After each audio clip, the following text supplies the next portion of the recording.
welcome to Horror Movie Yearbook. I am Tim. I'm Willie. Willie, we are going to be talking about Resident Evil Apocalypse. Indeed. Yes. Resident Evil 2. The second film in the second Paul film. widescreen Anderson series. Yes. So there was his movies, and then there was the cartoon movies. There's a series the animated of CGI movies, films. excuse me. Yes. Yes. And a mini-series of CGI, like a 3-episode thing on Netflix, which really is just one movie that they cut up into 3 parts. Oh, I forgot about that one. Yep. But it's a movie. It's just Are those related to the games? They're related to the games and not the movies. All not the CGI stuff is canon. Okay. Technically to the games. The Paul Anderson movies are not canon to the games. They're their own continuity. Yes. And then there was Johan Roberts' Welcome to Raccoon City. Welcome to Raccoon City. Which was a reboot that was a little more closely tied to the games, but also, again, its own kind of thing. I did like what Zach Kreger, the director of the next one, said, which is like, yeah, it's going to be faithful to the lore of the games, but it's not going to feature the characters of the games. And what I liked what he said was, if you want their story, it exists in the games. Like, agreed. And 100%. Like, I went, oh, thank you for saying that. Yes. Yeah. No, I love that. I think that's the best way best route to take. I love that. Like, and again, at one point in time, I was one of these people that I'm referencing. I get it.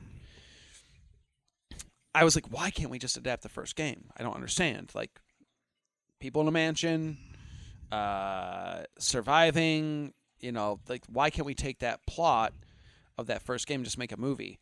You really can't, and do it full justice, because ultimately, if that's what you're asking for, then you're asking for a 1-for-1 adaptation. I feel like you make a 2-hour movie, and really it shouldn't be a 2-hour movie. It should be an hour and 40-minute movie. Like, you're gonna have to cut stuff. You're gonna have to cut the chimeras in the boiler room, or the giant snake, or the giant. So ultimately, it's never going to be what you want, and so. My thought process has always shifted to make something that's an original piece that can slot into the plot, that doesn't contradict the plot of the games, that can kind of fit in that world. Right. It sounds like that's what Kreger's doing. I have read his first draft. Okay. It is online now. I'm not going to tell you where to get it, because it's probably not okay to do that. Right. I've read most of it. Mm-hmm. This is an early draft. I don't know how much has changed. It is. I don't know that it can perfectly slot into the games, but it does feel kind of the ilk of the games. Okay. And what I read, I enjoyed. Good. So. Okay. Ultimately, with that movie, I'm just like, I don't know. I'm kind of all in on Zach Kreger. Yeah. At this point, I'm good. Whatever. I think it's gonna be a fun movie no matter what. So, but the widescreen movies are a whole different beast, right? All right. So, horrormovieyearbook@gmail.com. We're on Twitter, Instagram, all those good places. You can get us there. We prefer email at this point, but let's just jump into this bad boy. Let's all right. Let's do this. Let's talk about our feelings on these 6 movies right now. And then we're going to get in the time machine, if that makes sense. Yes. Actually, we'll probably talk about 5 of the 6 movies right now, because we'll save some of our feelings on 2 until we actually talk about Apocalypse. That's kind of the main part, but we're going to, of course. So a little bit of context. You are a Resident Evil fan. I was not. When I was younger, I played them at friend's house. I played 2 mostly. At friend's house, I played a little bit of 3. I never got into them on my own. And then I came into the series actually a little bit later on in life, in the video game series. And some of it was through just knowing you. And some of it was just through, and not so much through the movies. The movies didn't really turn me on to Resident Evil, to get into it further. The Anderson Jovich. Yes. Okay, yeah. I was actually a big fan of the first Resident Evil movie when it came out. It was one of the first movies I think I had on DVD. I want to say that was when I first purchased it on DVD. I remember the rental. I'm going to tell this story. I probably did a long time ago. But I watched it with my mom, and my mom is not a horror. You saw this. You rented this the first time you saw it. First time Not I in saw it was a theater. rental. Okay, I did not okay. see it in theater. I didn't go to the theater a ton as a youth. Especially around this time. For whatever reason, I would only go see certain movies.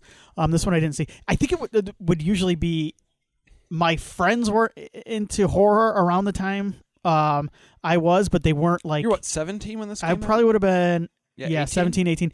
They weren't as into horror, and they didn't go see it, and I didn't go see a lot of movies anyway. Mm-hmm.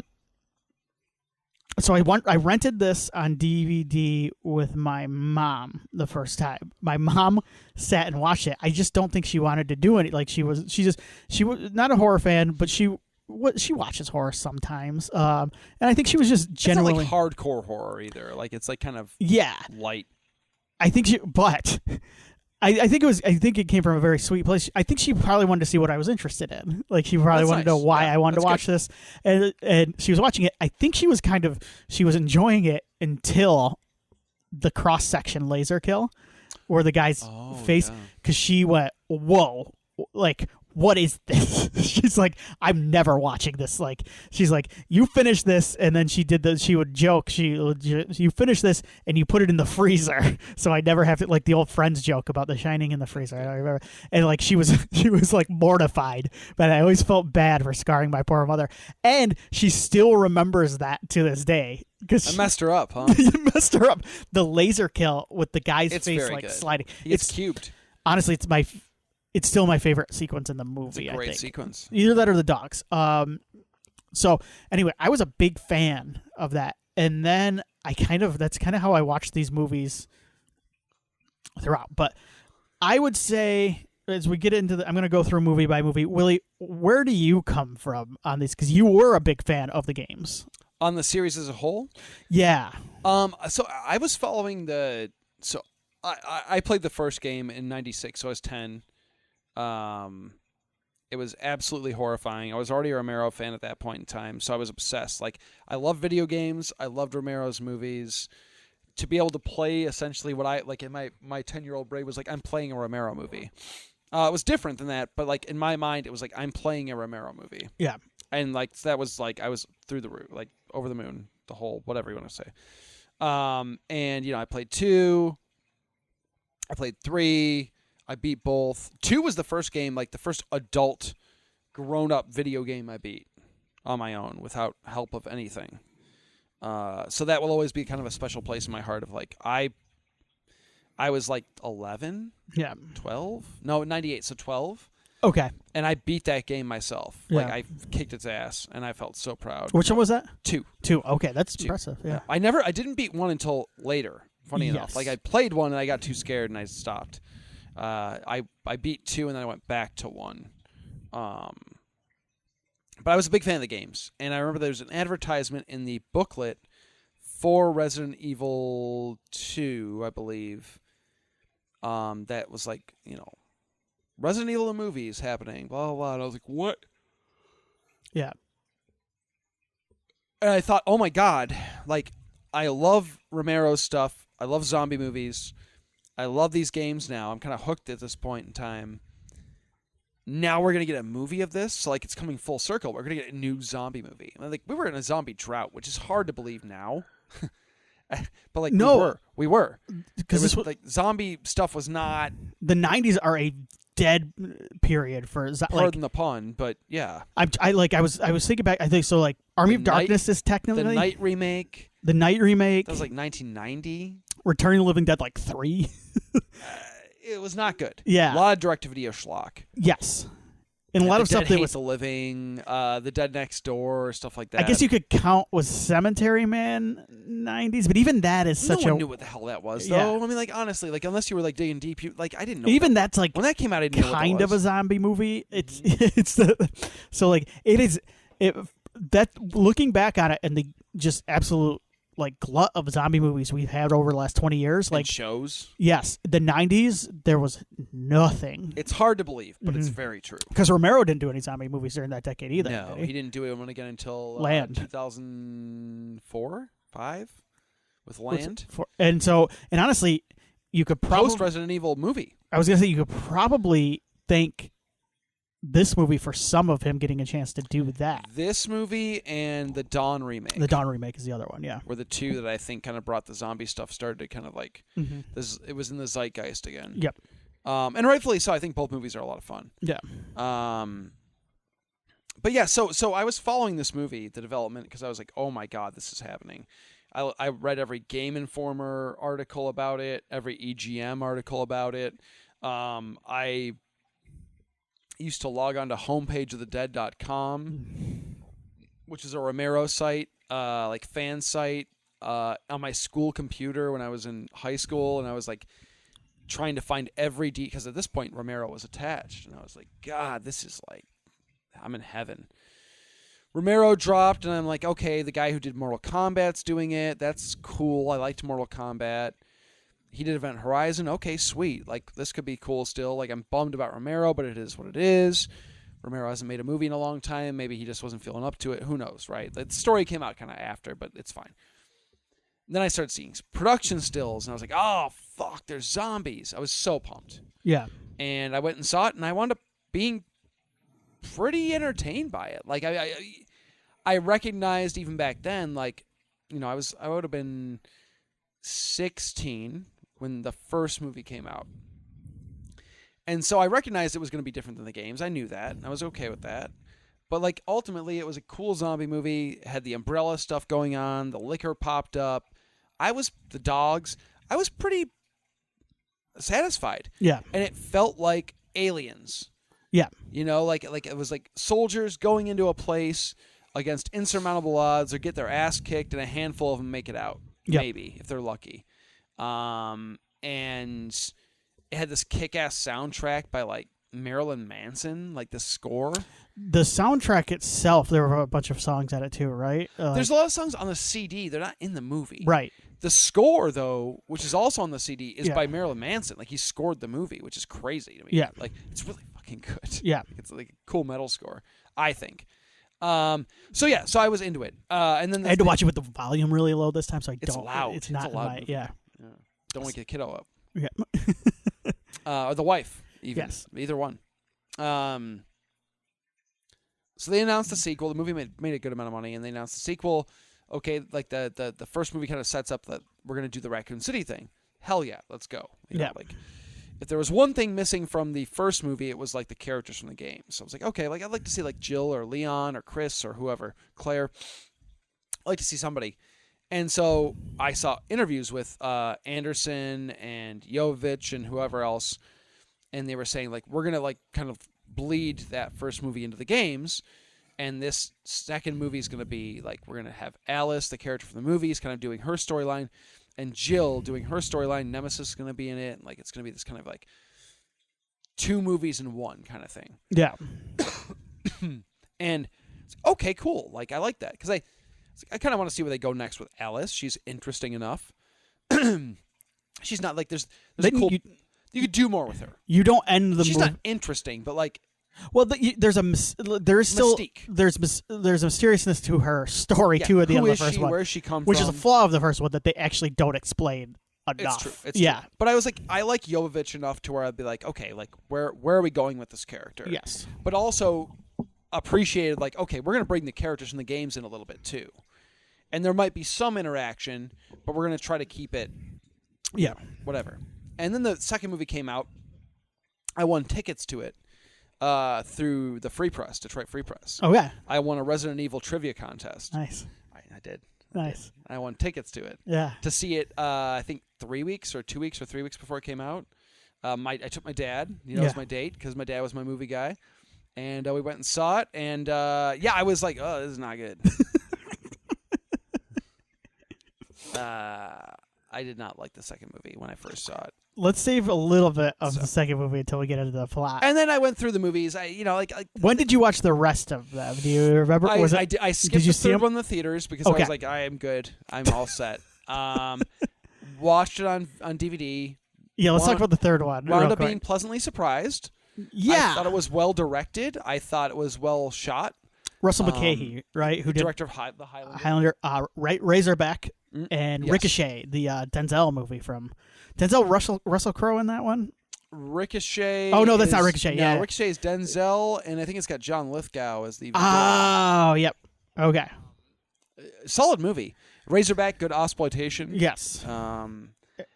It's a well-directed movie. You can tell he's got competent hands and he knows what he's doing. The setting's cool. The cinematography's solid. There are rumors that he didn't direct some of it. That it was what was it that I found? That there are rumors out there that it was directed by a second unit guy. A lot of it named Douglas Aronofsky. That's probably the case. Aaron Nowakowski. He directed.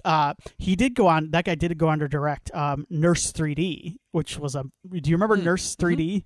Like a Saw spinoff or whatever. He worked on a lot of Full Moon and Robert Rodriguez movies as well. Yeah, and that could be the case. This happens more often than people realize. Yes. These big productions, oftentimes, especially when you got a director who's a little bit older, maybe, who's got a little bit less of an action savvy stance, they say, "Go film that shit." Yes. I'm going to focus on the drama stuff, the dialogue stuff. Like, go film it. I don't care. The action in that movie is pretty good. The Crow attack is good. Yeah, I rewatched. Yeah. So I did rewatch the whole series after the last couple weeks. I haven't done that since we did our review of the first one. Way back. Yeah. So way back. So I do want to. I knew this would happen. Yeah. But I did it anyway. So I picked this a couple weeks ago, and I want to refresh myself on 1 before I watch 2. Yeah. And then I went, you know what? I kind of want to watch these movies again. Yeah, you do this though. And it's been a while. I do it too. Actually, I had never seen 5 and 6 after I watched these movies. You're sure you've never seen those? I may have seen bits on cable of 5, but maybe? you haven't sat down and watched these start to movies. finish. Okay, no, okay. and when we get to 4, I'll tell you why. But so I'm like, I'm gonna rewatch these. Now I knew what was gonna happen is they were going to, in my head as I watched them, I was going to kind of forget about the movie that we are going to cover. Yeah, because when you marathon, they blend. They blend together. But that's okay. That's why I wanted to talk about it here. The other thing too is I've got a weird memory, so I think we'll be all right. my son has started skipping his naps when I do, which is when I do a lot of my work for this and prep for this, and so I'm like I've had no time to prep anymore. So we're just gonna go with it. Anyway, I did watch 3, This Extinction, right? Yeah. This one still really works for me. Mhm. It's your basic post-apocalyptic action movie. We've seen it 100 times at this point, probably more.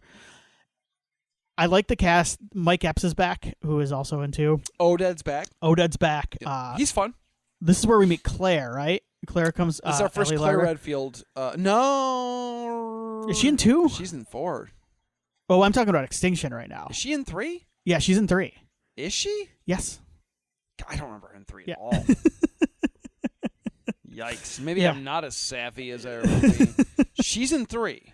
All right, I'm just gonna.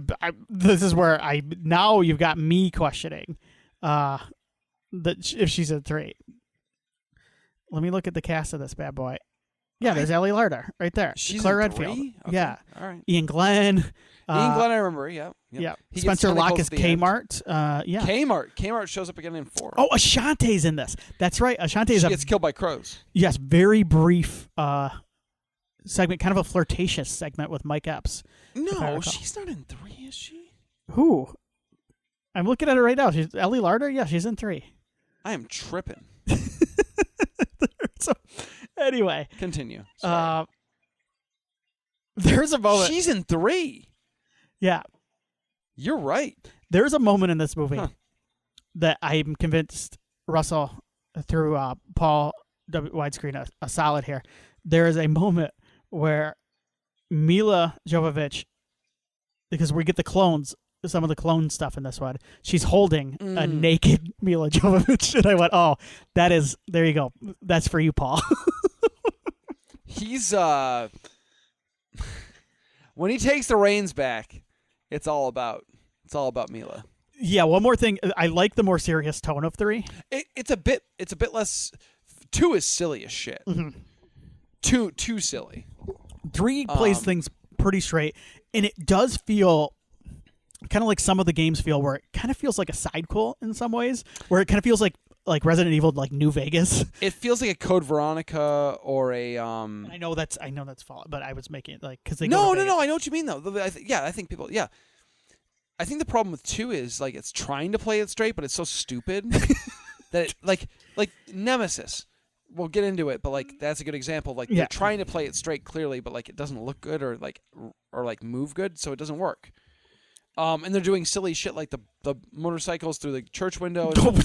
It's like it doesn't fit like what they're like the tone of what they're trying to accomplish. With 3, everything feels pretty grounded to a certain extent. Like the violence feels kind of contained and very, the crow sequence and like the weird telekinetic firepower thing is a little goofy. Yeah, but it's fine. It's played pretty. It works okay. Yeah. Yeah. The 3 falls. It doesn't fall apart. It does get worse for me at the end when it kind of refocuses on Alice. In the last 10 minutes. I forgot Lyndon Ashby's in this movie. Yes. Love Lyndon Ashby. Yeah, is 3 the one with the Bub Zombie too? That's where is 3 Bub Zombie? Yep. Yeah, because he has my son when he was like an infant had one of those toys where you put the blocks in, and they show it on there. And I went, oh, cool. They're riffing on Day of the Dead a lot in this movie. Yes. Yeah. Okay, so then we get to Afterlife, which is 4. This is where Paul comes back because he left for 2 and 3. Paul W.S. Anderson. They got me back with this one. Did they? Yes. Because I liked 3 enough to where I was like, okay,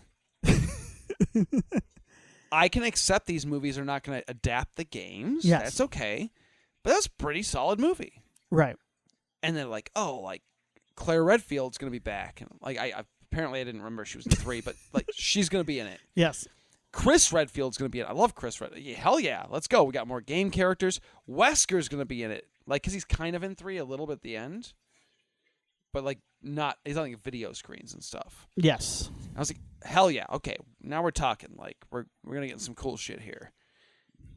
We got some game stuff coming in. Maybe we'll be able to. And then I watched it in the theater. 3D? The only movies I have not seen from this franchise in the theater were 3, and I kind of wish I had, and the last one. Okay. I've seen the rest. I saw this in 3D. Yeah. It was terrible. It's bad. So, real quick, because I laughed a couple times. We're talking about the 3D. So, when I lived in Chicago for a little bit, and the movie theater I would go to was about a 2 train stop ride. I could just walk down to the train, go north a couple stops, and I would be at... Did you live in Chicago proper? Or were you? I was on the northmost stop on the Red Line. So yes, Chicago, and then like a block north was Evanston, which is where Northwestern University is. I've been there, yeah. Yep. So I was in Chicago, Rogers Park, and my brother came to visit me. My brother was, I think, in college at the time, too. So we had drank a lot one night.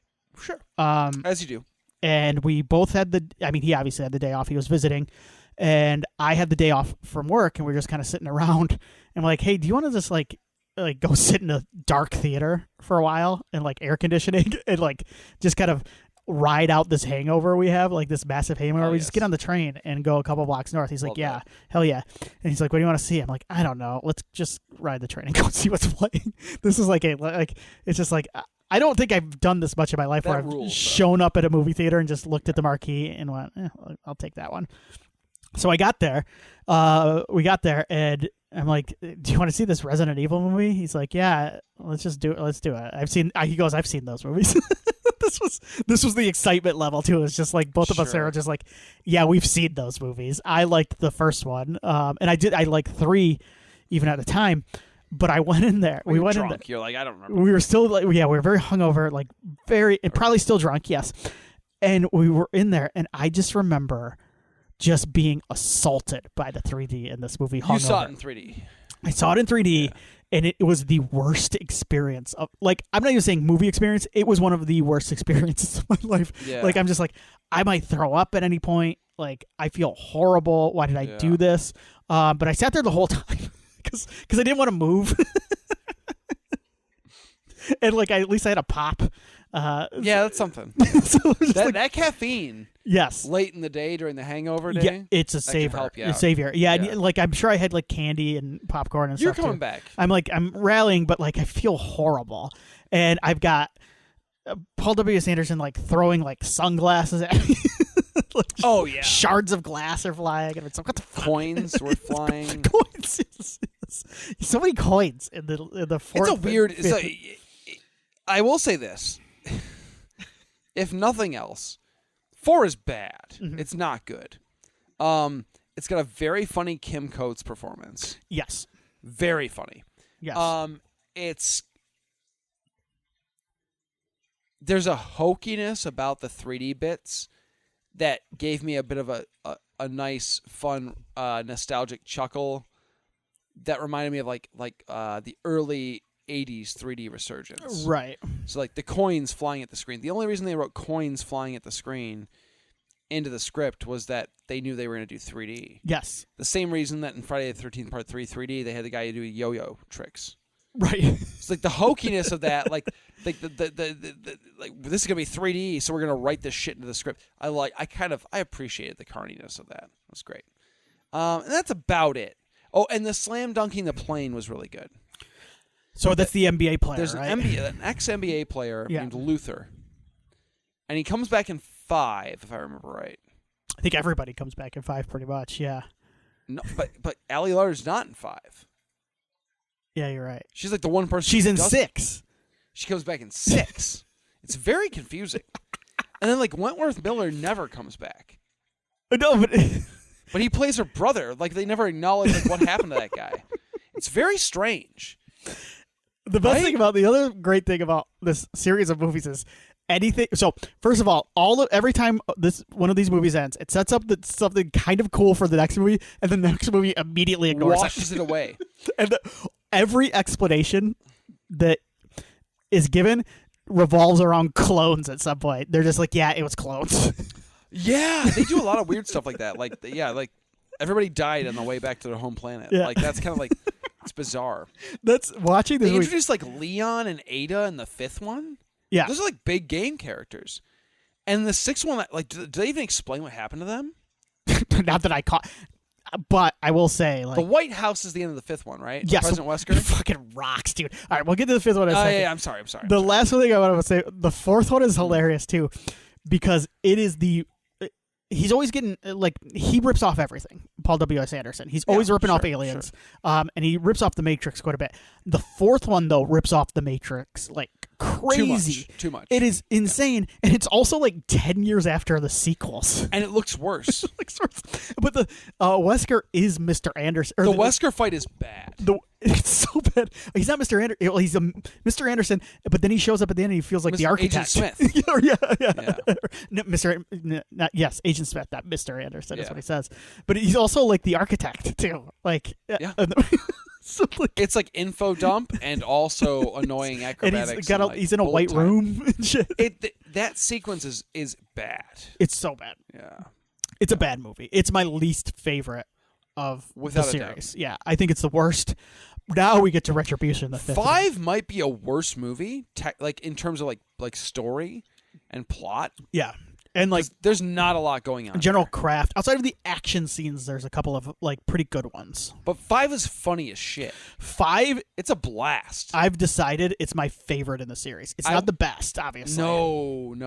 I actually kind of think, but like other part 5s, it holds a special place in your heart. It's like I had not seen this before.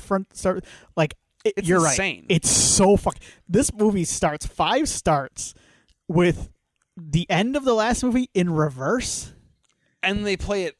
No, then they do a recap of the first 4. Alice looks into the screen and recaps the first 4 as best she can, and then she's trying, and so is Paul, and then they play the intro again in real time, like through like the normal. And then for some reason we jump into a remake of the Dawn of the Dead remake, the beginning of Dawn of the Dead. It's shot for shot the same. It's honestly a little embarrassing. It is embarrassing, yes. But it's funny as shit. So the other thing, too, I forgot to mention is once he is a worse director by the time he comes back on 4. Like, he is a much worse director than when he leaves on Resident Evil 1. I think he's checked out. He's checked out. He's made more money, and he gets to make movies with his wife. I think the guardrails are off a little bit by this point. No one cares.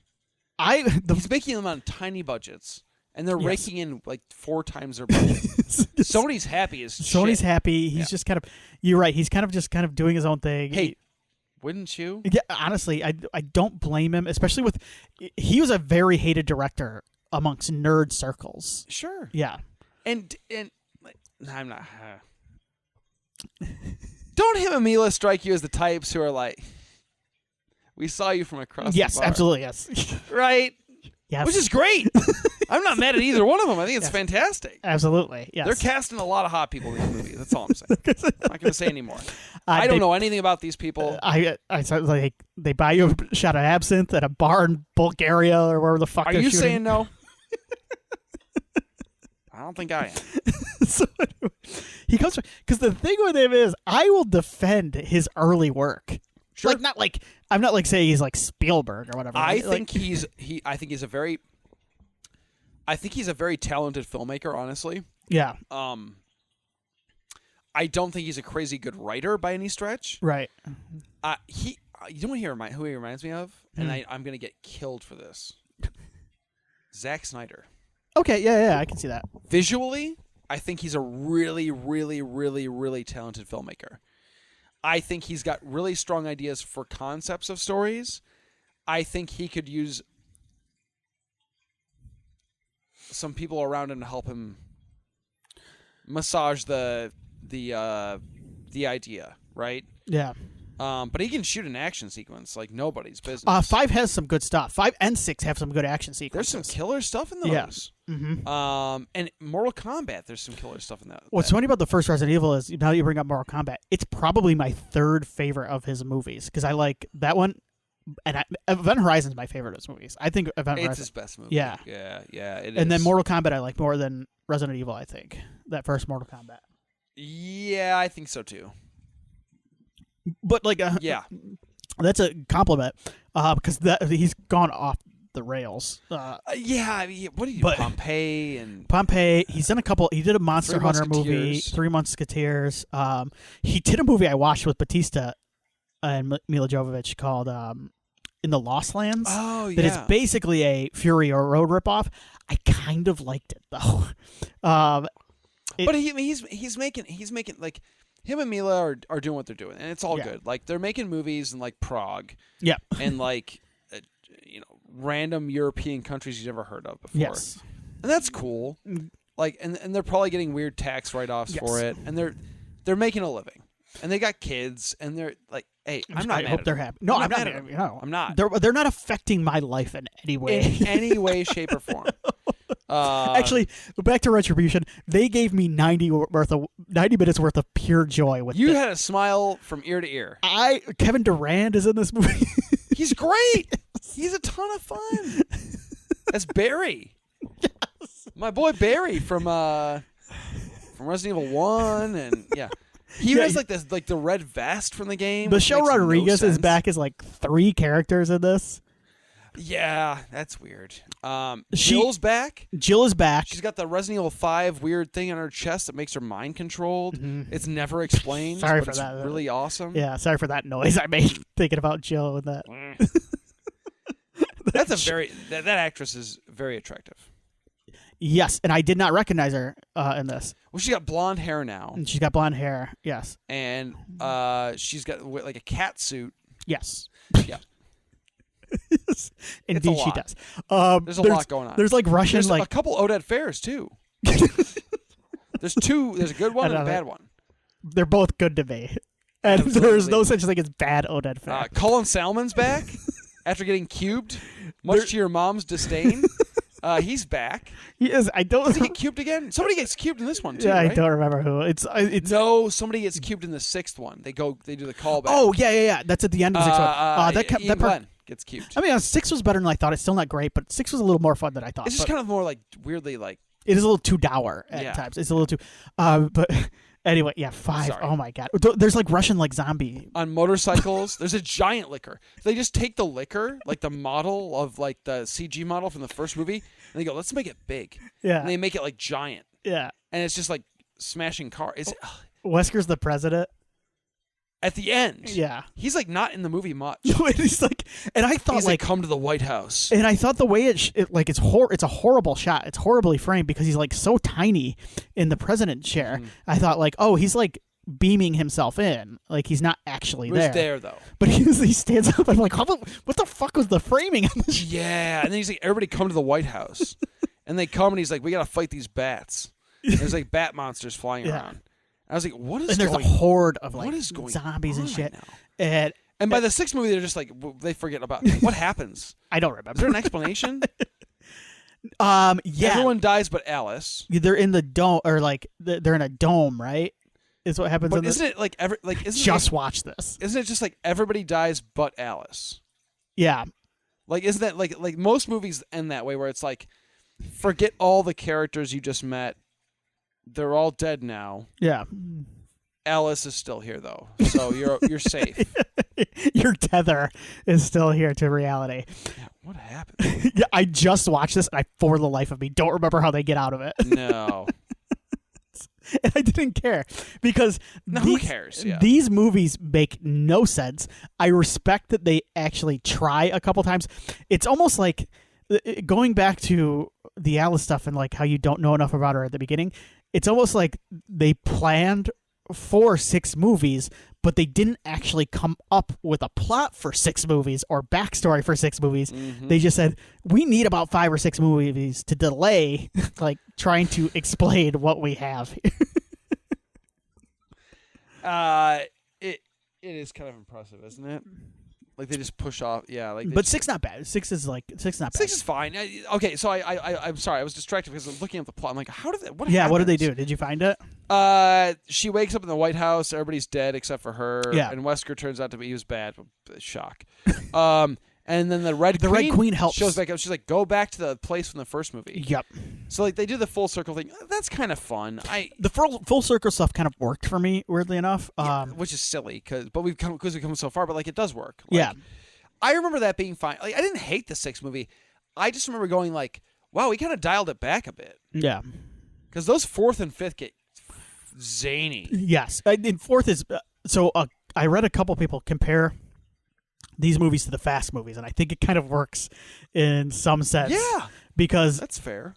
3 is almost like the Tokyo Drift, where it's like it's kind of like a different thing altogether from the first 2. Mm-hmm. 4 is kind of in its own weird way, like Anderson comes back to the franchise. It's not really a back to basics, but it kind of is because it gets all the creative team back together, or the main 2 creative players, and yes. it does kind of reorient things towards Alice and Wesker. 5 then would be Fast 5 because Wesker. You've got everybody back, and it's just crazy.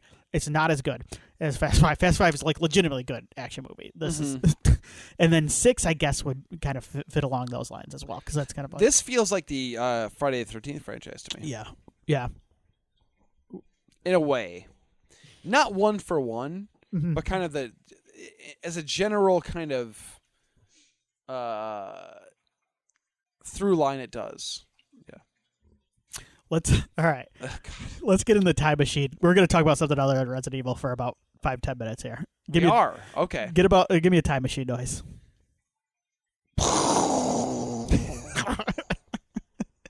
What's a Resident Evil noise? What's like a What's funny is that I was just talking with Josie about this. So like she goes like, Dad, why do you make different zombie sounds when you pretend to be a zombie? Because we do that, it's a thing. I do it too. So you get it. Yeah. If you have a kid, you've made a zombie sound.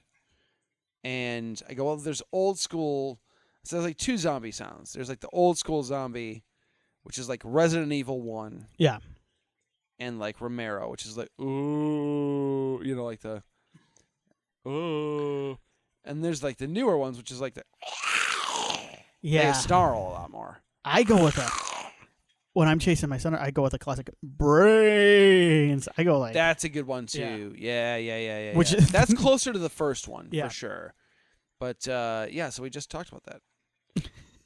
Funny enough, these zombies are all zombies. Even Resident Evil's changed though. The remakes are all kind of they're like hissy zombies, right? Yeah, they don't do the moaning as much. Yeah. Yeah, and it's a lot of like, it almost reminds me of like a belt, like a.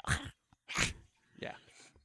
All right, Anyway. we're going to do top 10 movies and songs from the weekend of September 10th, 2004. Holy smokes. Okay. Let's do All right. songs first. Sure.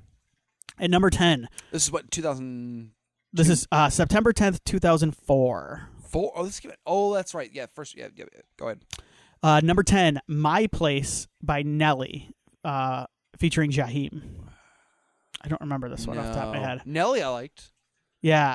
I'm sure if you played this for me, I go, yeah. What's the big Nelly song, like the early one? Well, Hot in Here. Go and take a ride with me. Oh, Ride With Me. Yeah. That song rules. Yeah. Mm-hmm. Hot in Here sucks. Hot in Here sucks? No. No, it's not that good, dude. What's the Bad Boys? Hear the bad boys come in, can't stop. That's pretty good. Yeah. Hot in Here's not that good, though, dude. It's just not. Like that first one, though, that Ride With Me. God, you can find me dude. in St. Louis. I had that. That song rules, dude. Yeah. If I Ain't Got You, Alicia Keys was like a big ballad. Let's Get It Started, which was not called that originally. Something very troublesome. So yeah, the original lyrics don't age well. This was the Pistons. Thank you. Yep. From like 2000. This was the playoffs. 2005. Yes. ABC. They were good for those like 3 or 4 years. Yes, they were always in the finals, the Eastern Conference Finals, and this was ABC, NBA on ABC would always play the song, and then it became Smooth by Rob Thomas as well. And they started losing. Yeah, that was the Smooth by Rob Thomas and Santana was the year they lost to the death knell to the Spurs. And they haven't been relevant since. They had a couple years, good years. No, they did. After, but it wasn't after the Spurs. Like 2010, right? Yeah, but that crew that going to work Pistons, one had a year where I think they got to the finals a year or two. The Eastern Conference won in Finals. 04, right? I think it was 04. Oh, it probably would have been this year. Yeah, 04, I think. And then 05, they got back to the finals. They lost to the Spurs. That's right. And then I think they got back to the Eastern Conference Finals a couple times. The death knell would have been like 06, 07 against LeBron and the Cavs. Yeah. By then, like Billups was gone. Yes. Rasheed was gone. They were getting older. Rasheed was gone. Mm-hmm. Yeah. Number 7, Turn Me On by Kevin Little. This is my brother knows this one. He knows this one. He loves this one. One of his favorite. He's songs. a pro with this era. Yes, he is. He absolutely is. He is. Move your body, girl. Let the fellas go. Nina Sky. Yeah. Number 5, My Happy Ending by one Miss Avril Lavigne. So much for my happy ending. I don't like this song. I like Avril. What's your favorite Avril song? Skater Boy, dude. I like the really. Sorry, it's. I actually legitimately like the one ballad she's got. It's been a damn cold night. That's her best song. Yeah, you're right. I legitimately like that song. Skater Boy's fun. Skater Boy's fun. No, you're right. That's the best song. Yeah. Fuck. Okay. Number 4, Dip It Low by Christina Milian. There's a lot of low, do something. We're getting low. We're getting low around this time. I think this is around the time of the ass became prominent because you could dip the ass. Well, I mean, I'm not mad at that. But. Number 3, a song that I despise from a band that I actually despise. She Will Be Loved by Maroon 5. She will. I do not like Maroon 5. I don't. Is there a Maroon 5 song I like? No. They're cold outside and you got nobody. No. Maroon 5 is one of those bands that I do not like any of their songs, and yet I could probably sing like all of every word of. You throw them alongside, dude. Throw them alongside Train. You DJ'd a lot though. But I think I do too, though. You know what? I like Train more than Maroon 5. I take that back. I don't want to throw Train in with Maroon 5 because I don't remember Train. Meet Virginia. I can't wait to. Yeah. I'm not just. I don't like either one. Leave Get Out by JoJo. Get out right now. You and me. Don't remember it. My wife was this. We get the station MTV Classic on the YouTube TV. How old does that make you feel? And it's old, but I'll throw it on all the time. Yeah. Oh yeah. And this was played the other day. My wife was like, "Hell yes, I'm singing every word of this song." Yep. And number 1, "Pieces of Me" by Ashley Simpson. I I don't remember. I you know the remember this song. one? Pieces, pieces, pieces of me. I don't like Ashley Simpson. She got in trouble for that lip syncing on Saturday Night Live. I think it was Pieces of Me. Was it Pieces of Me? I think so. Yeah. She won the Masked Singer. I saw a news story about it. She did? I don't watch it anymore, but I saw that she won the Masked Singer. So good for her. So yes, congratulations to one Miss Ashley Simpson. All right, so then we've got the top 10 movies. Number 10, Napoleon Dynamite. Oh man, I have a story about that one. What's the story? Is it? Are you able to tell it on air? Yeah, I think so. Okay. So I was a senior in high school this year. I had just graduated. When did Napoleon Dynamite come out? Does it say the date? The month No. even? Okay, that's fine. So it would have been out for a couple months around this point because this was a movie that made money as it went along too. When I was a senior in high school, I was dating a sophomore, and so what I think is pretty common. And I was already kind of transitioning out of like what was cool at that point. Like, yeah, I feel like as soon as you get out of high school, you're kind of like not as cool. yeah, Like you're probably a better person, but like you're not as like in the mix of whatever is kind of like popular. right. And so like I remember like all of her and all of her friends were like, Napoleon Dynamite is the show. I'm like, what? All right. But I didn't watch it until it came in the video store, and then I watched it. And I was like, "This is pretty funny." All right. Yeah, I think I kind of got it. you can. Yeah, it can be kind of a divisive movie. I've always found it funny. I like Napoleon Dynamite. I think it's But fun. my parents watched it. Yeah, This is one of the worst movies we've ever seen. my dad, I think, thinks Uncle Rico is like the funniest. He's so funny. They're all Kid's funny. The movie's funny. I think the movie's funny. It's funny. Yeah. I haven't watched it in years, and I kind of am okay with that. I don't know that it. I don't think I want it to would start age revisiting poorly. some of these comedies from around that time, like particularly some Are of you the sure? the Apatow comedies. Yeah, because I don't know. Like I've always been pretty good at separating the stuff that was funny in the moment from the stuff that doesn't age well, and like I don't think. I don't know. Like, are you going to go back and watch like 40-Year-Old Virgin? Because I love that movie. Yeah, But I do want to haven't watch seen it in that. Years. Those early Apatow stuff, the early Apatow stuff is really good. It's when Apatow gets like later on, that's when I start This to is lose 40. me. This is 40 is really bad. I think I really dislike Would that you movie. rewatch it? No, I would not. That's where I would stop. I'm talking about I Knocked remember Up. you hating that movie. I'm talking about Knocked Up. 40-Year-Old Virgin. Knocked Up is great. I'm pounding that in good It got Apatow. shit on a lot though when it came out. I think Knocked Up is fantastic. Yeah, it's fun.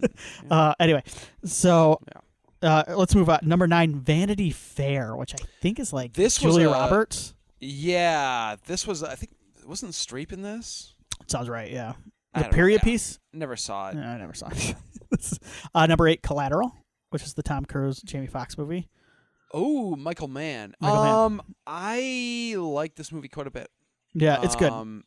It's kind of a man. I haven't seen this in a long time. Yeah. It's a man returned to form.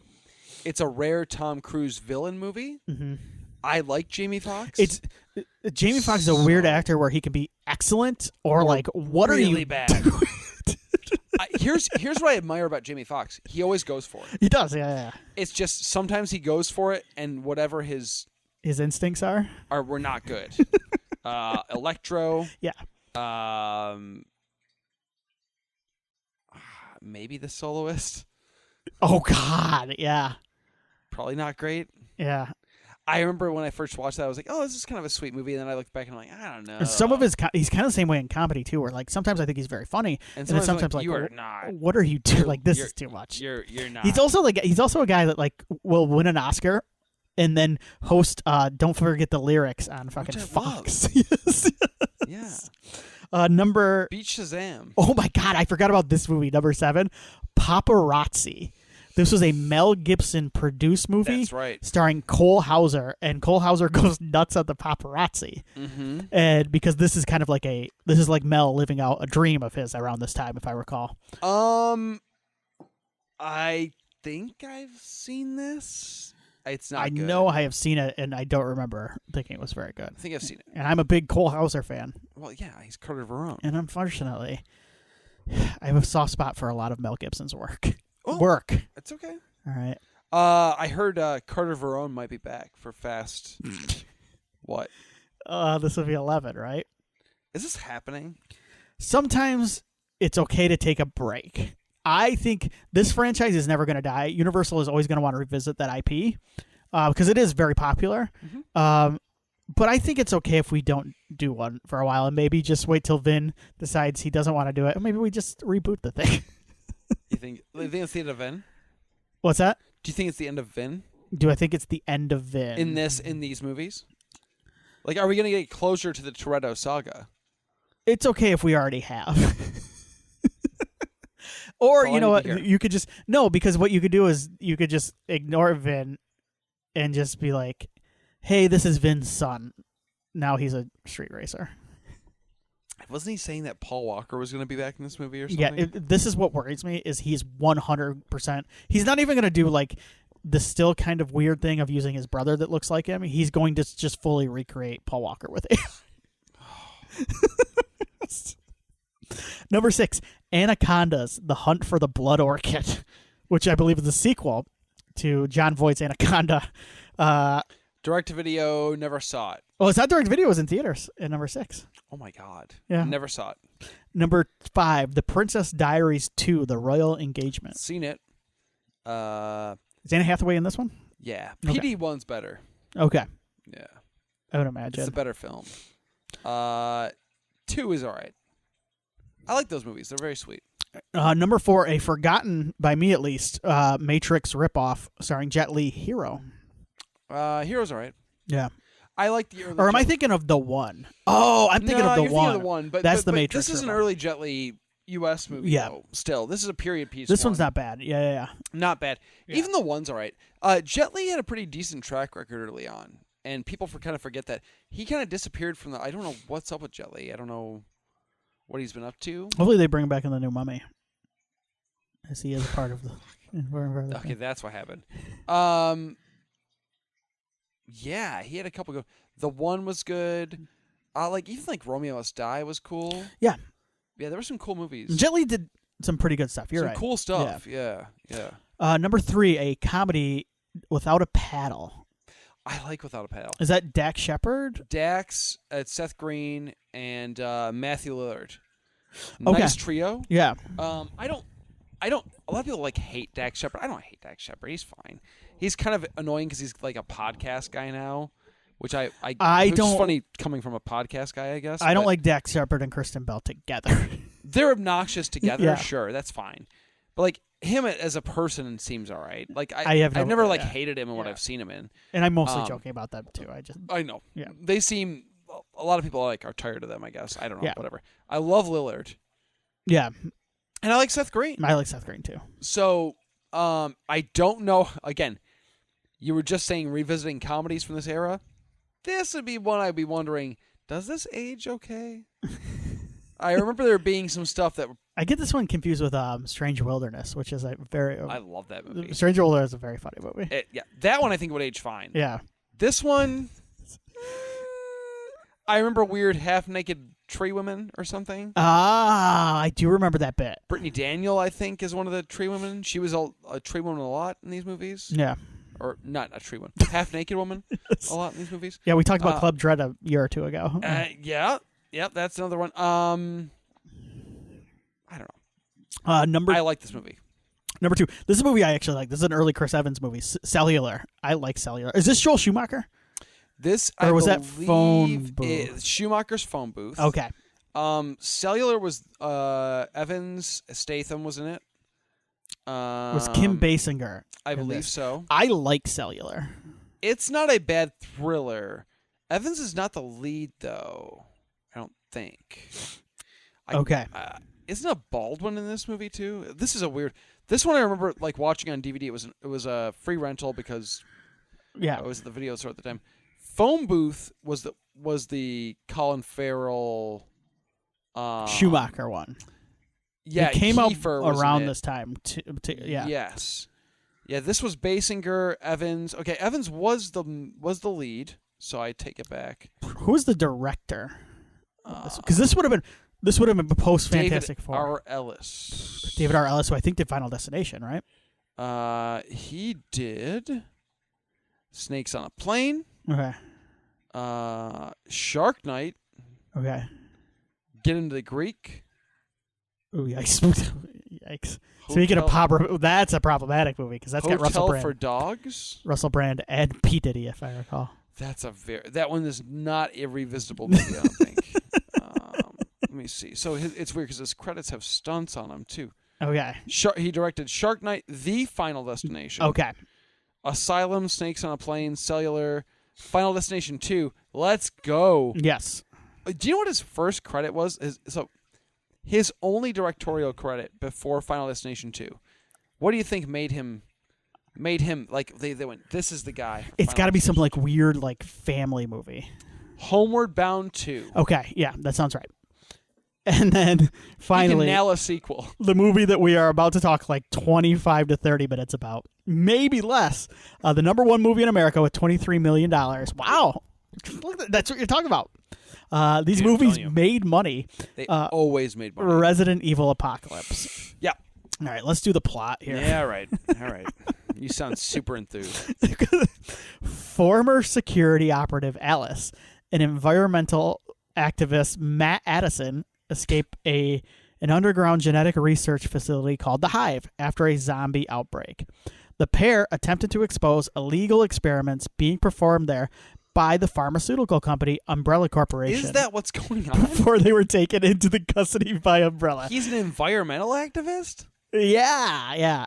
He says something about the environment. Like, he talks a little bit about global warming and, like, all this stuff. Okay. Yeah, once again, I'm very foggy on this. I'm foggy on the 6th movie, which I watched, like, 2 days ago.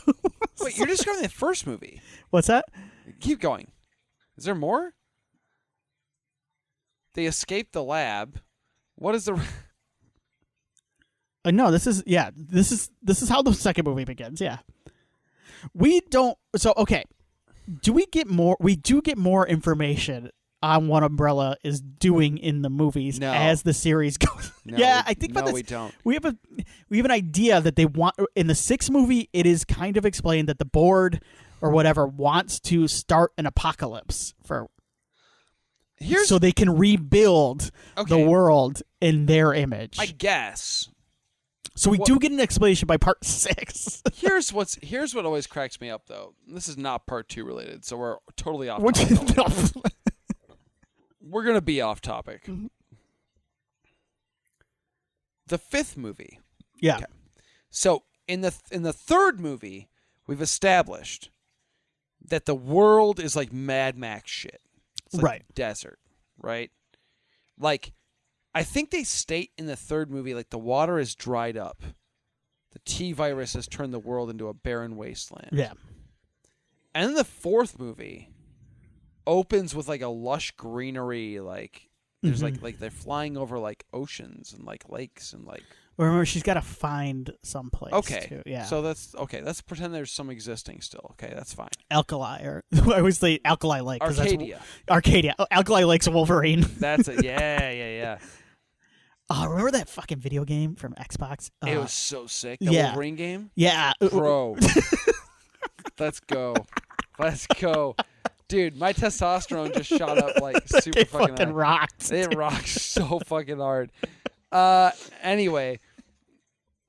And then in the 5th movie, it's like the 4th movie that we're still in an apocalypse, like the cities are taking over. I think they're in Vegas at one point or something. Yes, yeah. And it's all taken over.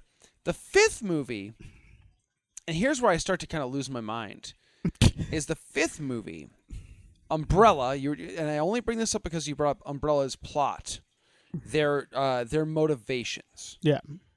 The 5th movie, they've built what I can only assume is a multi-billion-dollar facility that has weird, like, CGI domes inside of a big Superdome that can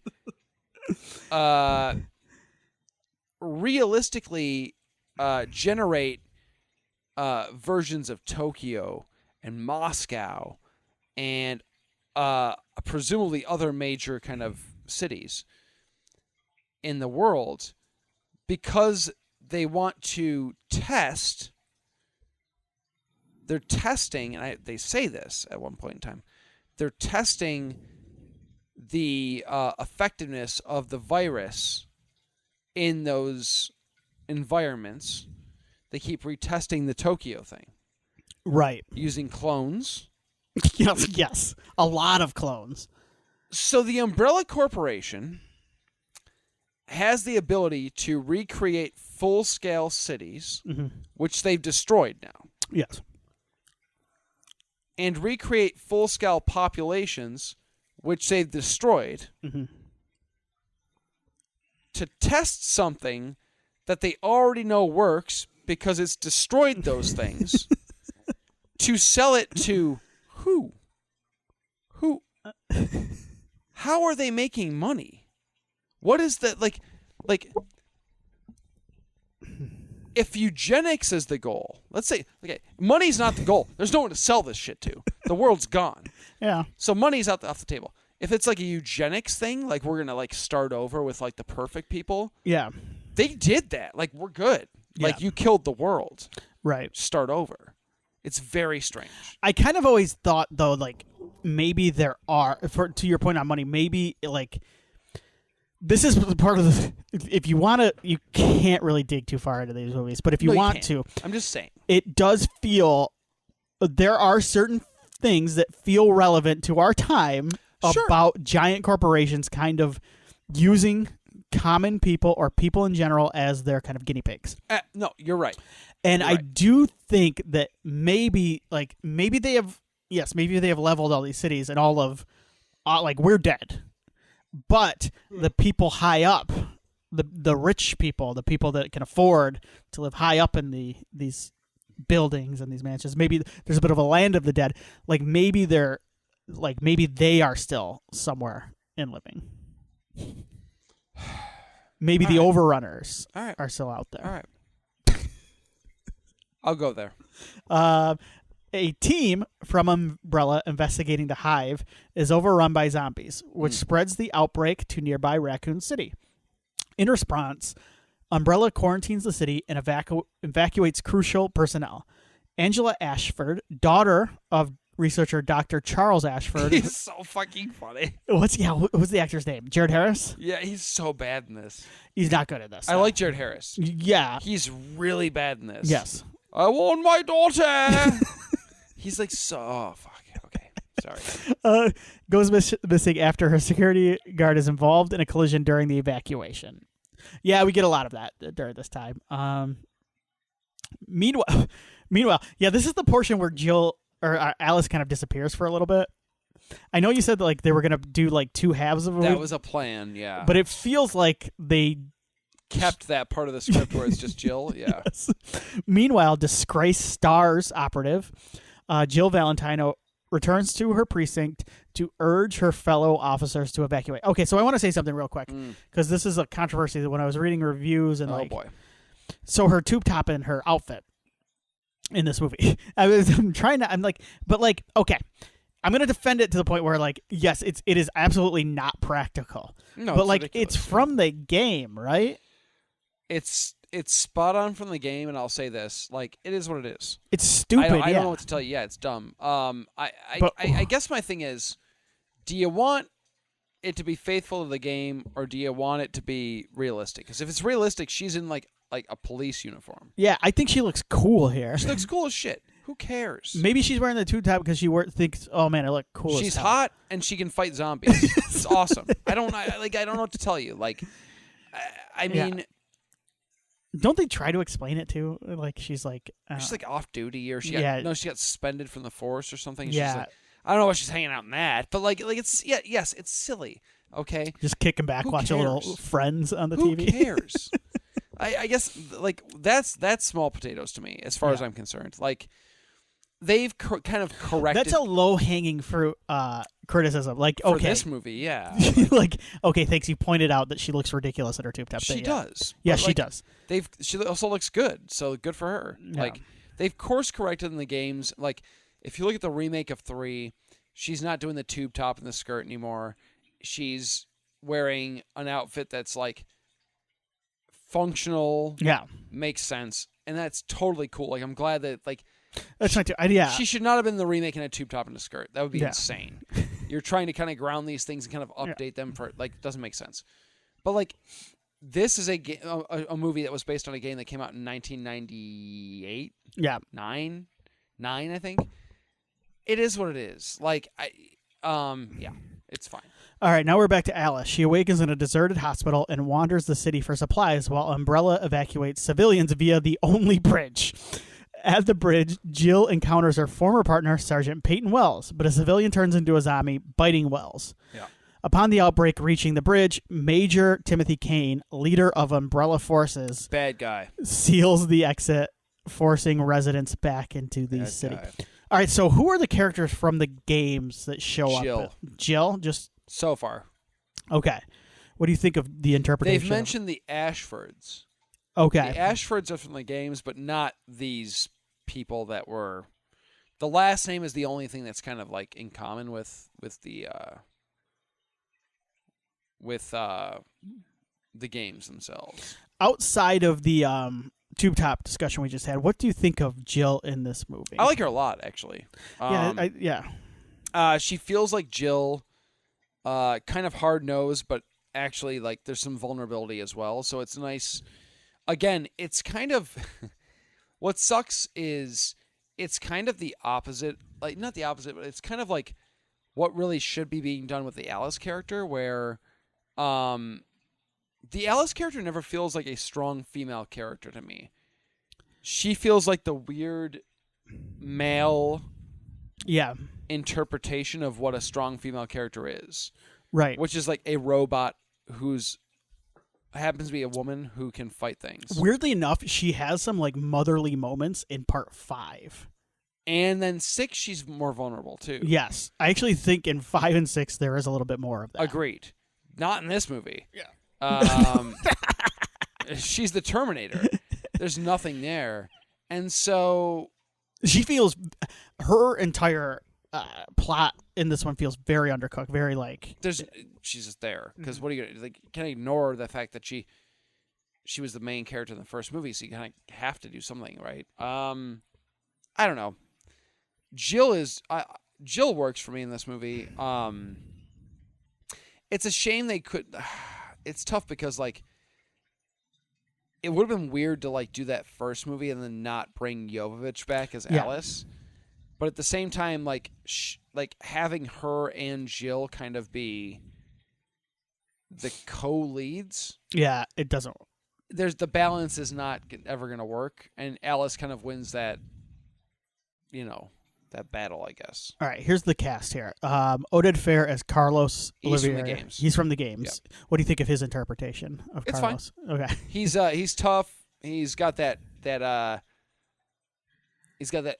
There's an exotic quality to him. God, look at that picture of Oded right there. He looks incredible. He was on I think he's on Star Trek Discovery. He played like the head of Starfleet. Is his hair like that? No, he looks like. I think he looks more like. I mean, looks like this. A bit of a silver fox. Oded's a silver fox, man. Yeah, absolutely. I love Oded Fair. Me too. I think he's a ton of fun in this movie, actually. Yeah. He's got the what's cool about him is he actually feels pretty legit to the games because like Carlos is a pretty minor character overall. He's a supporting character, but he's got a certain like there's like a Carlos is like a Latino heat to him. Yeah. There's a little bit of like a he's dangerous, Yeah. But he's a little flirty, but he's also like he'll handle business. Like he doesn't fuck around. Like if somebody's gonna like get in the way, like he's gonna help protect his friends. Carlos feels like that in this one and the next movie as well. So I love Oded, man. He's awesome. A little trivia for you MCU nerds out there. You like you Johnny come latelys to the MCU. Oded Fair was the original fan casting for Iron Man for years. That's right. And he would have been good too. Yeah, he would have been damn good too. Is he going to be back for this new Mummy movie? I believe so. I believe they said he is. He was not in the dragon thing, right? No, that was just Frasier. Frasier, maybe the brother. It's been a bit since I didn't hate Hyde. that one, but yeah. Jared Harris, we already talked a little bit about as Dr. He's a great actor. He's not good in this. Like, he's bad in this. Yeah. Mike Epps is in this as LJ. Not from the games, right? My shit is custom. My shit is custom, and then he says like 10,000 points GTA, motherfucker. He is what he is in this movie. he is Mike Epps, and your mileage may vary. Mm-hmm. I laugh a couple times. I chuckled a few times. Yes. Yeah. Sometimes it's okay to have a little bit of Mike Epps. Sure. Actually, I would say that this movie has the perfect amount of Mike Epps. He's really like not funny in the third movie. No. He's into Ashanti, and that's about it. Yeah. Sophie Vavasseur, I like that last name, as Angie Ashford. Oh, she's the little girl. Yeah. Sure. Okay. She doesn't. It's an older picture of her. That's what threw me off. Zach Ward is Nikolai Genovese. Video game character. Is okay. And Nikolai. Yeah. Nikolai. He's nothing like there's no. Yeah. No comparison. Ian Glenn is Dr. Isaacs. Not a game thing. Thomas Kretschmann is Major Tom Kane. Not a game thing. Matthew G. Taylor is Nemesis. Okay, we did. Oh, and then Terry Morales. She's got a bit of a role in this. The reporter. She gets eaten by children. It's kind of nasty, actually. There's no gore, but it's pretty good. Yeah. Nemesis sucks. He's terrible. So, okay. Well, let me read the next part. And then, go ahead. Let's get back to the plot real quick so we can get through this bad boy. After being abandoned by their employer, Umbrella soldiers Carlos Oliveira and Nikolai Genovese team up with surviving police units to repel various zombie attacks. Their position is overrun. Carlos is bitten and infected. Meanwhile, Jill Wells and reporter Terry Morales are saved by Alice just before being overrun. Oh, okay, that's really underselling it, Wikipedia, because she busts in on a motorcycle through stained glass, does like 3 flips, and like kicks the. Doesn't she kick the bike? She ghost rides the motorcycle up the church pews. It flies directly upwards, hits a liquor in midair. She lands perfectly on her feet. Maybe she has a danger roll. I don't know. Yeah. And then has 2 Uzis and shoots the motorcycle in midair as it collides with the liquor, which explodes, killing the liquor. It's so sweet. It fucking sucks. It's so dumb, dude. That was the moment I remember in the theater going, okay, now I know what we're doing. So she, in a bad way, I remember going like, fuck, this is gonna suck. She does like get to outshine everybody. That's my issue with the movies. I think like with the Jovovich ones is like, it's cool. Like, I have no beef with making like your own character for the movies. Like, I understand that sometimes that works better. Yeah. My thing was, if you're gonna like bring in characters from the games, like a Carlos or a Jill or whatever, like, can they do anything cool? Or are we just gonna like give our wife all the cool shit to do? It feels, I don't want, spiteful's not the word, but maybe like insecure almost. Like, it's weird. Yeah. I don't. It feels icky. I don't know. Yeah. I laughed very hard because I had forgotten about that. It's part. Hilarious. It's so funny. Here's what I'll say about this movie, and we're kind of blasting it. What I'll say about this movie is it's not a particularly good movie, but I was never bored while watching it. Umbrella deploys the mutated super soldier Nemesis, who kills the remaining stars. He does. Before searching for Alice. Dr. Ashford hacks into the CCTV system to contact Alice and the survivors, offering to arrange their evacuation in exchange for rescuing his daughter. He makes the same offer to Carlos and Genovese, explaining Umbrella plans to destroy Raccoon City with a nuclear warhead to eliminate the zombie infection. Yeah, I mean, that's probably our... Yeah, this is very... That tracks. Yeah, for sure. Like, I think you and I, or I know I did for sure, kind of mentioned like that the first movie feels a little Aliens, right? Yeah. I meant that in terms of like the action and the idea of like this military kind of unit going in and fighting monsters and getting overpowered and kind of like outnumbered. This one feels very Aliens in the we're going to rescue the little girl thing. So like I feel like we're aping a little bit from that as well, which is fine. Mm-hmm. And we've seen movies do this before and do it successfully. And it's not that this one doesn't do it successfully. It's just again, it's kind of muddied because you're like, who are we following here? Because there's no real the character who winds up being our lead, which is Alice, who was our lead in the first movie, which is fine. Like, she doesn't feel human. So, like, yes, she's like trying to save this little girl, but like, why? Like, why does Alice even want to survive? There feels like there's no like that. It's silly. I know, like, I'm like nitpicking no. But again, I have to care about the people in the movie to like. It's an issue coming out of the first movie too, because you don't really get to know a ton about Alice, And they do nothing to add more to her in this no, one, and that's really. kind of what you want to do in a sequel. Yes, Yeah. I'd be cool with that. Like, they don't really like. They weirdly tether it to the when she's like, oh, she realizes like Nemesis is the guy from the first one, who she knew for like a half an hour. There's no emotional. Is that Eric Mabius? Yeah. Yeah. But there's nothing. Yeah, he's supposed to be Nemesis. Okay.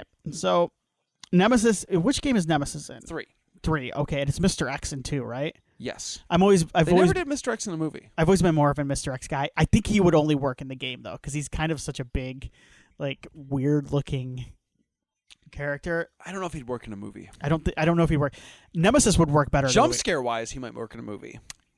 X, I mean. Yes. Yeah. Nemesis is just a big tank of a character. I kind of like the design of this one. Like, I like the way it looks. The practical suit is nice. It's nice. It is. Yeah, yes. in theory. Yeah, because there's some bad CG in the first one. And I like that this one has a practical. The problem with that practical suit, yes, in theory, is he can't move. Like, he doesn't. There's no movement to him. He's just huge. Yeah, he's just like a big dumb monster. And the issue with that is, I swear, in this movie at one point they talk about how fast he is and how he can like keep up with like Mila Jovovich. We see none of that. Yeah, Mila Jovovich, and I was like, this guy can keep up with anything. Like, he is broken down. No, he what did you say? He looks like a retired middle linebacker. It's just spot on. It's just he can't move his neck. No. He's just been hit so many times. He looks like me in about 10 years. Just from life. Yeah. No, he does look rough, and it's. I admire the intent to use the practical right effects to do the like practical costume, have a stunt guy in there. I think sometimes it like the look does work. Like, I think his whole slaughter of the Stars guys with the Gatling gun or whatever, it's fine. It's cool. Yeah. Yep. The second he has to start doing anything hand to hand, the fight with her, so bad. oh my god, it's awful. It's awful. But once again, kind of funny. That's the thing. No, with it's this funny movie. as shit. Yeah. This doesn't reach the like giddy insanity of 5, but it's close enough. Like, it's bad. You're chuckling. But it is watchable, and it is funny enough. It is kind of funny. Yeah. And it also it's very obviously shot in Toronto. They do not hide it at all. No, it's Toronto. Yeah. While heading to Angela, Alice and the group are ambushed by Nemesis. Jill kills Wells after he turns into a zombie. Alice fights Nemesis, but is injured, leading her to draw him away from the others. Jill kills who? Jill kills Wells after he turns into a zombie. Wells. Move on. It's fine. I don't care. Jill and Morales rescue stranded civilian LJ and meet Carlos to find Angela. Though Morales and Genevieve are killed. The Wikipedia summary just kind of really... I don't know any of these people. Angela... That's my... Angela reveals that the zombie outbreak stems from the T-virus created by her father to treat her genetic condition, and she requires an antivirus serum to avoid becoming a zombie. This stuff just makes no sense. It all gets retconned in the last movie anyway. Yes. So. Yeah. Alice uses some of the serum to cure Carlos.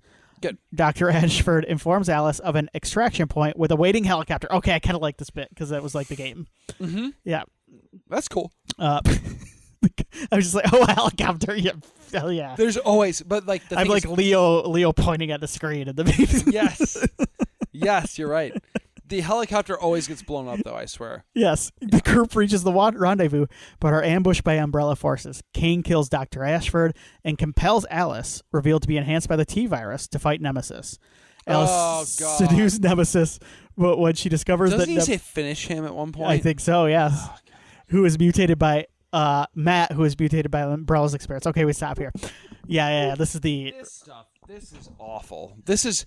This is the point where like at this point in the movie, I remember like I'm trying to put myself back in like 2004. Yeah. I was hanging on by a tether. Yeah. I was like, okay, we can do this. Like, it's not Maybe so bad. Maybe it'll end well. It's not so bad. Yeah. And then she's like punching him, and he's like not moving. And then they cut to his eyes, and one of his eyes is like this beautiful baby blue. Yes. And she's like, Matt. And then Nemesis is like, oh, I'm sad. And he like grabs a rocket launcher and blows up something else. It's really bad. It's just not good. That's what the rocket launcher said. It's just the way he holds the rocket. The funny thing about this movie, so the director was a second unit guy for a while, and he was actually a second unit guy on a couple of really good movies. I'm blanking right now. One of it, he's credited in his IMDb is credited with the Fast Five. Oh, that's right. The bank heist at the end. So good. The safe heist, which honestly is one of my favorite action sequences of all time. Yep. Like I think it's seriously terrific. It's fantastic. Yeah. And so the fact that he's responsible, I'm going to give him a ton of credit for that. The action in this movie really is not good. I think a lot of this was ghost directed, but I don't know that for sure. Okay. Because Anderson would have been vibes. He jumped off because he got for AVP. AVP, which sucks. AVP's not good. No. Better than AVP Requiem, but because you can see it. But doesn't that have some weird like stuff? Like the monsters aren't really all that bad. Which one? AVP. First one? Yeah. Yeah. The Predator's like hanging out with a girl, and he's like, here, take this alien head as a shield. I told you about this, about the new Predator, too. Like, I think I'm just... You know how you are with Star Wars, where you're just like, yeah, they can do whatever with it. It's not for me anymore? Yeah. That's how I am with the Predator movies. I've not seen Prey. Or, what is it? I don't even remember what it's called right now. I've seen Prey. The new one. I love Prey. I like to Prey a lot too, but the cartoon was one thing, and then this one. I didn't see cartoon. I don't care about this cartoons. Don't count. Like, I feel bad, but like I don't. And this one, I can't remember what it's called right now. I'm blanking on it. It's But the Predator, Badlands. The Predator's like a softie again, and I'm just like, fuck. I heard he's like a fuck boy. I don't want this fucking right? shit. Just make him an asshole. Just make him a hunter. I just want the first one. Isn't he like a predator that's like kind of like a hot predator? That's what I've heard. Like people are thirsty for him. Yeah, people. That's not okay. He's a predator. It shouldn't be the way it is, man. No, I don't recall being thirsty for the first Predator. Some people say they were. Not that I would be. Some people say this one. I don't know. People get into all sorts of stuff nowadays. I don't know what It's true. Gen Alpha's up to now. Hey, you know what? Get down with your bad self. Yeah, if it's not for us, it's all good. I don't care anymore. But I do. Like I love that we accept that though. I was watching that movie. I was like, I don't think this is for me anymore. I just want Predator 1. I'm not sure if it's not good. I just don't like where they've taken the Predator. Was it Trachtenberg? Yeah. And I liked you might like it. I mean, like the movie itself, like the action's pretty good. I heard there's like a cute mascot thing. Jesus fucking Christ, you're right. That's not Predator, dude. I'm sorry, that's Star Wars. You just reminded me of that. Oh, God. I didn't like that. Nemesis turned on K. Well, let's talk about a movie I did like, Resident Evil Apocalypse. You did not like this movie, stop. Okay, I didn't think it was good. I enjoyed Would you watch this or Badlands? Oh, this. 100% this, yeah. because this doesn't annoy me the way, like, I get annoyed by the, like, the plot of it should be better. It's more what they do with the character of the Predators. Like, is that bad? God damn. I hated it, but like people like it, so I don't know. Maybe you like it. Fuck. This doesn't annoy me. Pressure. This doesn't annoy me. If I like it, I'm not telling you. You know that, right? I just watched this and if I like Badlands, I will not tell you. You know that, right? Don't ever ask. Tell me. Hey, no. Don't ever ask me. Here's the thing. Like, you act like I'm getting angry about. Like, I don't care. Like, you can like it. I just like I'm not even that bad about it. But like, I just tell you, like, I don't know. Like, that's fair. I'm never gonna tell you though. I don't have Hulu. We're good. Yeah.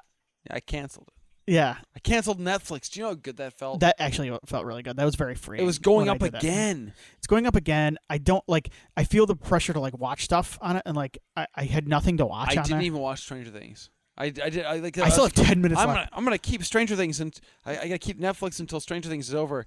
I was like, why? The thing is, like, if I want to resub to that now, I've got to find like $20 worth of stuff to watch. That's like 4 shows. That's a lot of shows. Yeah. All right. Nemesis turns on Kane and attacks the umbrella. Have we met Kane in this? Yeah, he's the military guy. Okay. Have Thomas we met him Kretschmann. in this? Have we met him in this summary? We have. Okay. Briefly. We just talked about it.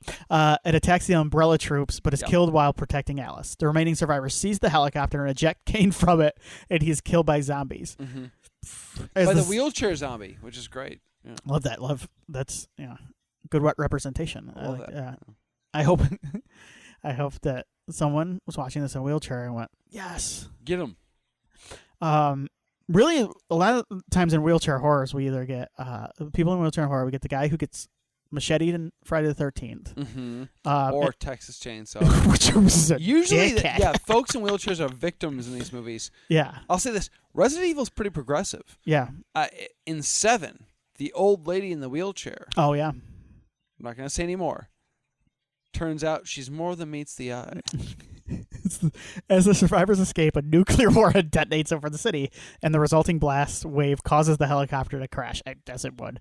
Alice sacrifices herself to save Angela and is impaled on a metal pole. TV footage attributes the blast to a meltdown of the city's nuclear power plant, obscuring Umbrella's involvement. Okay, so that's that part. Here's where we get to the end. Alice wakes up in an Umbrella research facility and escapes. Super naked again. Yeah, I made this joke before. Sorry, but I'm just going to say it again. Like, I know after watching all 6 of these movies in the past 2 every weeks, contour of Mila Jovovich's body. Which, you know what? That's okay. It's fine. Yeah, I mean, if that's what I've got no issue. But like, it was a lot. I forgot how naked she is in this, and I don't think you get full on nudity, but you do see all of it in pieces. You see a lot of Mila Jovovich for movies that came out theatrically in wide releases that were rated R. There you go.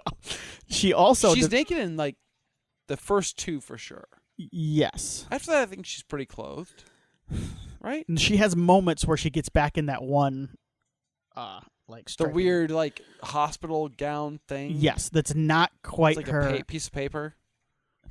You know what? It reminded me, like, so just real quick about Mila Jovovich, because I think as a presence in these movies, she's good. Absolutely. I don't think she's given a ton to work with. I have always liked, I think she's terrific. Fifth Element is one of my favorite movies from the 90s. I like Mila. Yeah. I actually like Paul Anderson in a certain way. Yeah. I think, honestly, if these were movies where like Mila was playing like Jill from the games, kicking ass, I think most people would probably be like, it's fine. Yeah, I think it's the whole like original creation thing that people kind of, they get pissy about it, including me when I was in my 20s. I don't care anymore. Now I'm like, get him, Alice. Alice also displays psionic abilities after telekinetically killing a security guard. As they leave, Dr. Alexander Isaacs, a top-ranking official employee, reveals that Alice's escape is all part of Umbrella's plan. That's kind of how we end. Yeah, I think we get introduced to the clones as well at the end. No, that's 3. Is that 3? Okay, I can't remember. She's like, I'm gonna bring my friends. There's like 50,000 of her. But I think we get all in the beginning. I think the idea of her having clones is introduced at the end of 2. Is it? We don't see. Yes. Okay. Anyway, that's it's funny. I'm just gonna say this. I said it in our Discord. I had a lot of fun revisiting these movies. I do not value my time here on Earth. I am here on Earth to be the best husband and father I can, and to watch as many dog shit movies as I can. I think those go hand in hand, to be honest with you. Yeah, I do. Because the more time you're spent thinking about the movies you're watching, the less time you're spent thinking about your loved ones. The last time you're spent thinking about the movies you're watching, like Resident Evil, Yes. how much time do you spend thinking about these? No, you spent the time you were watching them. No, not even that. No, I honestly Probably half the time. They were just kind of a lot of these movies just you watched kind of 6 films. I yes. bet you spent a solid, honest to God, and I'm not being like ha ha, it's funny. I bet you spent, not counting this recording, you spent a total of 3 to 4 hours total in the Paul W.S. Anderson world. Yeah, that tracks. Is that fair? Yeah, because I wasn't doing I was working out while I did this, and also like a lot of the times you time. I would it's like early in the morning, and like a lot of times I'm watching these movies, and I realize like, oh, these things are just kind of happening right now, like that, like I didn't like zone out, but like I'm just watching it, and I'm just like, yeah, this is just kind of happening in front of me. Yeah, so like you're not like, these are what, 90-minute movies? Yes. There's 6 of them, so you're looking at what? How many hours? That's like Yeah. And honestly, 9 like hours. I'm watching them at like 5, 6 in the morning anyway. No, not 9. Yeah. Yeah, 9. So you paid attention for 4. That's probably being generous. Right? Yes. So that's good. I will ask you this, and we talked a little bit about it. Yeah. With some distance with these movies, I think, have you found a different perspective? No, I've shit on them a lot tonight. Yeah. And I think they deserve it. They're not good. Yeah. But I also recognize that video games and movies are not the same medium. Mhm. And with distance, with distance, I'm not mad at these movies, I guess is my thing. I remember. I still think they're bad. Yeah. I don't think they're very good. Like I don't see any reason to watch these movies Yeah. beyond like the first one. I think they're all kind of a waste of time. Mm-hmm. But like, I'm not mad at people who like them. I don't care that they exist. To get mad at something for being kind of shitty, that like, if it's like, if you like the Resident Evil games and 6 comes out and you're like 6 kind of sucks and you're pissed about it, that's fine. Yeah. Yeah, I don't blame you. But like, the movies are their own thing. Just let them be. Like, just don't watch them. I think there's the other thing that hit me while I don't watching 5 is like when I was thinking about you around the time, because 5 the movie, Retribution, and 6 cackling. the game would have come out at the same time, and like that would have probably been like kind of the nadir for you as like a that was it traditional fan, because you're like, when you're in the moment, you're like, is this what it's going to be now? Is this ever going to get any better? Is this? That's exactly how I felt. Yeah. I was like, well, I think I'm done. I think we're good. Like, I think that's kind of like, I am a fan, but I think like I'm no longer kind of like following whatever. It's like Star Wars. Like you mentioned Star Wars. Like, I'm a Star Wars fan. I like those. I like the first movies. I like the universe and the idea. Like, I don't want to watch Star Wars anymore. Like, I'm good. I'm good. Like, it's kind of doing its thing. It didn't piss me off. I don't want to watch Star Wars anymore. Yeah. I'm good. That's how I was at that point with Resident Evil, and then I kind of like came back around. And so I think this is a lesson for anybody out there who has a franchise near and dear to their hearts. You can let go. Just remember, it can get better. Yeah. If you're like, this is the worst, it's never going to get better. And you may, with some time and distance, find some things to appreciate even about the worst. There was a time I was so big into like the Marvel movies, the MCU stuff. Yeah. Where I was like trying to argue for Thor: The Dark World. Yeah. It's not that bad, guys. Yeah. No, it sucks. It's a bad movie. Yeah. Luckily, I got older and realized that there's just too much important shit in life to think about, like, to try and like defend something that's a multi-billion-dollar. Like, why do I care? Yeah. And I went, no, there's a lot of shitty stuff in that unit. Like that. Yeah. I just ignore all that stuff. I just watch the stuff I like. Yeah. Like, it's great. It's so liberating. So like, I hope, if nothing else, what a deep message for the listeners of our Resident Evil Apocalypse episode. I hope, if nothing else, I hope right now out there's one person, at least one person, in their like early 20s, who's like on Reddit and like super, or their teens even, on Reddit, or like super into like whatever fandom they're into, Star Wars, Resident Evil, Star Fox. Some anime shit we've never heard Some of. cool anime shit suggested to us though, Yeah. for real. Like, but like some shit came out and you're like, no, and you're angry. Like, Yeah. like I just want you to listen to this and go, dude, it's all good. Or dudette, it's all good. I don't care. Like, move on. Yeah. There's just so much more cool shit. Like, it ain't for you anymore. Yeah. And that's fine. Love the stuff you loved. Move on. Yeah. Or just laugh at the new stuff. Yeah. Go, this is dumb. I don't know. Willie, pick our next movie. Oh, I'm gonna my put you on God. the spot. Because I picked this one, and boy am I happy I did. You're ill prepared. I'm ill prepared. Yeah. So I think we should do another movie. We talked about. We've done a lot of other stuff. Do you have any? I can look up some anniversaries real quick. What are we in? That's fine. I've been. Is there one you want to kind revisit? of Okay. hankering for a vampire movie, a good vampire tale, but I'm not sure which one.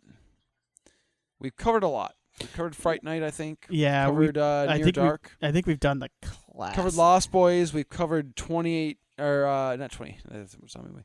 We covered 30 Days of Night. Have we ever done any of the Blade movies? No. Okay. And I'm down for that. Okay. If we do a Blade, my favorite is Blade 2. Mine too. I think it has the most to... Here's my thing.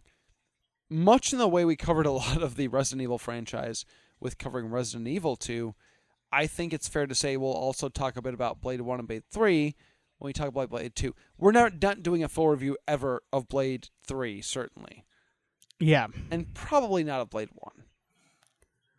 Right. I could see us Probably. doing Blade 1, but yeah. Maybe. Right. So I'm down for Blade 1 or Blade 2. Okay. I don't want to cover Blade 3. I don't like Blade 3. There are moments, but it is the first in a long line of really shitty part 3s of comic book movies. Yes, that was like we did not have. God, what is the one that broke that streak? Captain America 3? Was that the first one, or was it? Okay. Or Iron Man 3? Because I don't even think the third. The problem with Iron Man 3 is Iron Man 2 sucked. Yeah, that's the thing. So yeah. it kind of like doesn't. I can see the argument for Batman Forever. But there was no streak to establish at that point. That's the problem with that. Like, do you know what I'm saying? Like, the streak wasn't... Like, Blade 3 was bad. Spider-Man 3 was bad. I'm sorry. Was not good. Not as good as... But we can even... X-Men 3 sucked. We can qualify them as, like, maybe, like, they're the worst of the three by... Yeah. Because, like, Dark Knight Rises is not... I'm trying to think. Iron Man 3 is better than 2. That's the thing. But does like, it break the not... streak? Because 2 is not very good. All right, so what are we doing? Are we doing Blade 2? I would like to do 2 if we do a Blade. Yeah. But is that what you want to do? I'm down. I jumped in with that. No, I'm down. All right, let's do Blade 2. I didn't have a specific vampire movie. I was thinking vampires. I'm like, I would do a vampire thing. Okay. I don't know why. I would do. Let's do Blade 2. Blade 2. All right. Guillermo del Toro, a weird one in his filmography. When you look at it, you're like, huh. But it makes total sense. Yes. Actually, there's a lot of stuff in there that makes a lot of sense. We probably talked a little bit and about. it jettisoned him to the next. Oh, fuck, I get to revisit Nomak again. Oh my god, one of my favorite characters. So good. One of the best movie villains ever. I might honestly. rewatch one. This might turn into another rewatch for me. It's gonna be Dude, yeah. You're like reliving your fucking 2000s right Honestly, now. at this point, I just might as well. Good for you. This will be out. I just want to give you a heads up. I'm not gonna be able to record for 3 weeks. We'll be out for a today. bit. Yeah. Yep. So, Couple weeks. This is how we're good. Yeah. It'll be so we got next week. No. Next Which week, is no. normal. Week after, no. And then maybe the next week we can do it. Get together, Probably, so. hopefully the next week. Yeah. All right, everybody, stay safe.